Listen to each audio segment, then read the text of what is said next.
Seorang perempuan yang tertangkap basah karena berzina, diseret dan dibawa oleh orang-orang Farisi dan ahli-ahli Taurat ke hadapan Yesus yang sedang mengajar di bait Allah. Dia telah melanggar satu dari ke-10 hukum moral Allah untuk hidup kudus, yaitu hukum Taurat Allah yang diberikan melalui Musa kepada bangsa Israel di Gunung Sinai. Orang-orang Farisi dan ahli-ahli Taurat ini begitu siap untuk menghukum perempuan itu. Mereka menggunakan kesempatan ini juga untuk menguji Yesus. Kebenaran dan kesucian akan diri sendiri telah menghukum mereka yang lemah, dan kebanggaan diri atas kuasa dan derajat mereka yang tinggi di masyarakat melindas mereka-mereka yang tak berdaya. Apabila Yesus membebaskan perempuan itu, maka Yesus akan dituduh melanggar hukum Allah. Dan apabila Yesus menghukum perempuan itu, maka dia akan dihukum melanggar hukum pemerintah Romawi. Karena semua tindak kejahatan harus diadili menurut hukum Romawi. Dengan rasa takut dan gemetar, perempuan itu berharap akan pengampunan dan belas kasihan Yesus. Walaupun dia tahu cepat atau lambat, dia harus menanggung resiko perbuatan yang dia lakukan. Saat itu dia mendengar Yesus berkata, "Barang siapa di antara kamu tidak berdosa, hendaklah ia yang pertama melemparkan batu kepada perempuan itu." Saudaraku, mungkin dengan diam perempuan itu berpikir, "Inilah akhir dari hidupku, dan sebentar lagi aku akan mati karena hukuman yang akan dijatuhkan padaku." Sementara itu pandangan mata orang-orang sekitar tajam tertuju padanya, menanti-nanti sesuatu yang akan terjadi. Kemudian perempuan itu melihat satu persatu para penuduhnya, orang-orang Farisi dan ahli-ahli Taurat, pergi karena rasa bersalah di hati mereka yang sangat diketahui Yesus. Mereka pun orang-orang berdosa. Mereka tahu bahwa tak ada yang bisa disembunyikan dari Tuhan Pencipta keadilan dan kedamaian. Tuhan tahu segala pikiran, hasrat, keinginan hati dan pekerjaan umat manusia. Yesus memerintahkan perempuan itu untuk pergi, hidup, dan tidak melakukan dosa lagi. Dia telah dibebaskan dari hukuman mati.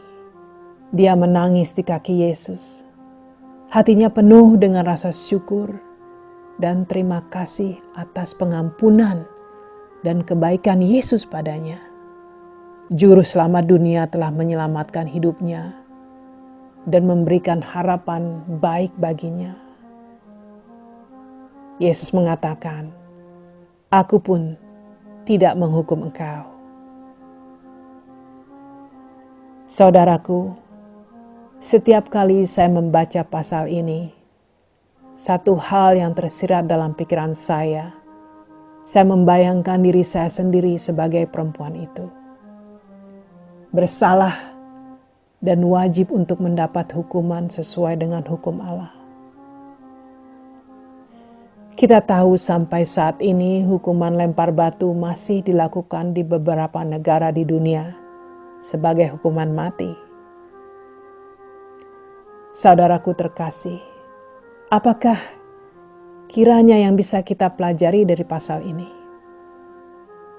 Yang pertama, pengampunan Tuhan. Yesus adalah satu-satunya yang berhak melempar batu. Kenapa? Karena dia tidak berdosa. Yesus begitu sempurna dan kudus. Bukan hanya Yesus mengampuni perempuan itu, Yesus juga menyuruhnya pergi dan tak melakukan dosa lagi. Pada kaum Farisi dan ahli-ahli Taurat, Yesus menunjukkan kemunafikan hati mereka.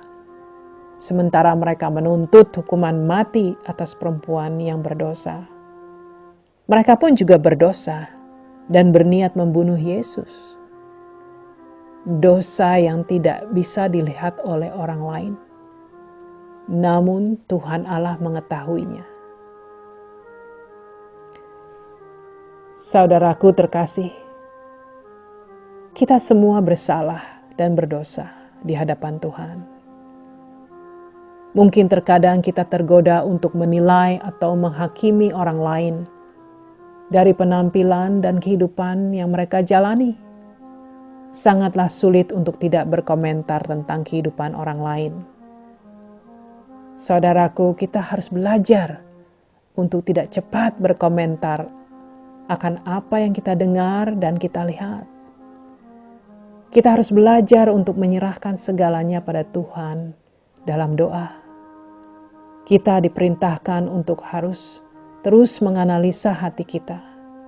Kalau kita harus mengingatkan orang lain, ingatkanlah dengan apa yang diajarkan oleh kebenaran firman dan bukan pendapat diri sendiri.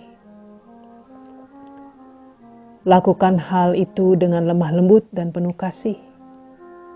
Kita diperintahkan untuk mengasihi orang lain dan menunjukkan kasih Kristus pada mereka. Berdoa dan minta pimpinan Roh Kudus. Berdoa dan minta pimpinan Roh Kudus selalu akan apa yang harus kita lakukan dan katakan. Apakah saudara mau mengingatkan orang-orang yang tersandung, jatuh dan berdosa? Apakah saudara memiliki belas kasihan pada mereka? Di lain hal, mungkin sebagian dari saudara telah melakukan dosa yang sangat disesali, termasuk saya sendiri. Berharap akan kembali ke masa lalu untuk memperbaikinya. Hidup dalam penyesalan yang menghalangi langkah iman saudara.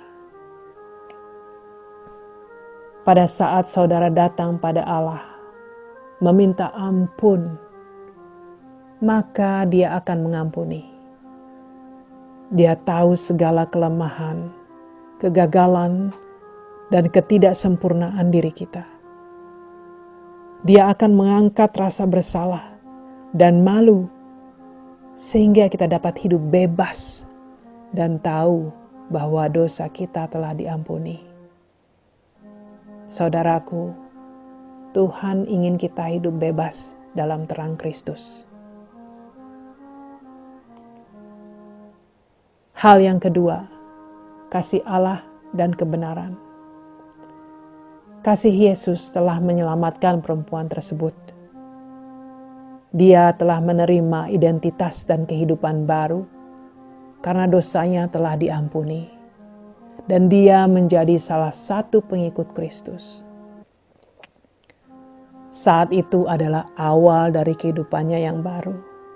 Dan selanjutnya menjadi kehidupan yang kudus dan penuh pengabdian pada Tuhan.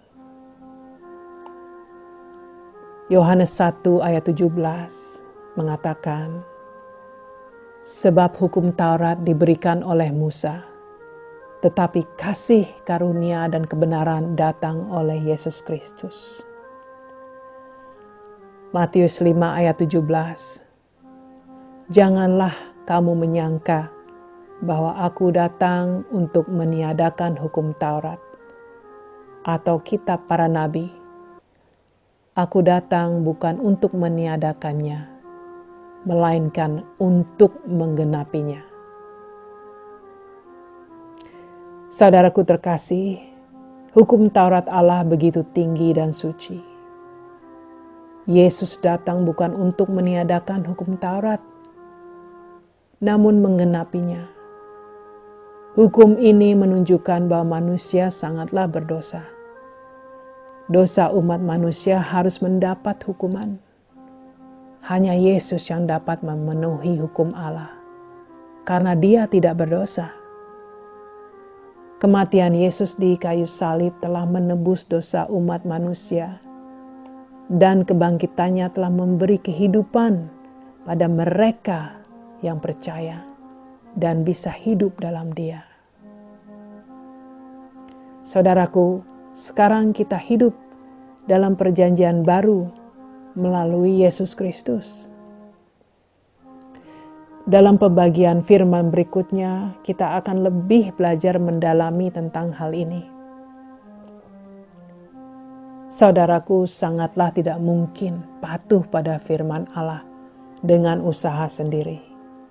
Oleh karena itu, Roh Kuduslah yang memberi kemampuan dan kekuatan bagi kita, orang-orang percaya. Hal yang ketiga, kuasa Allah bekerja melalui Roh Kudus. Pengampunan Yesus telah merubah hati perempuan tersebut. Kasih Juru Selamat manusia telah mengisi hatinya, memperbaiki hidup, dan memberi harapan baginya.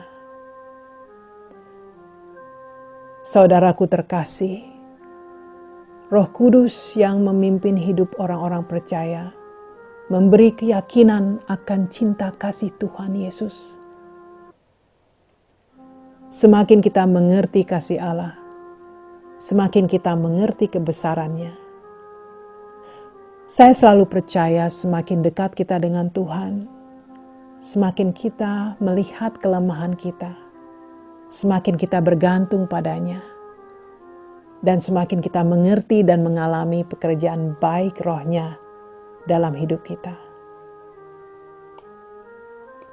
Doa saya pagi ini agar Roh Kudus memberikan pengertian yang lebih dalam bagi kita semua anak-anak Tuhan akan pengampunannya untuk kita semua. Amin saudara, Tuhan berkati selalu.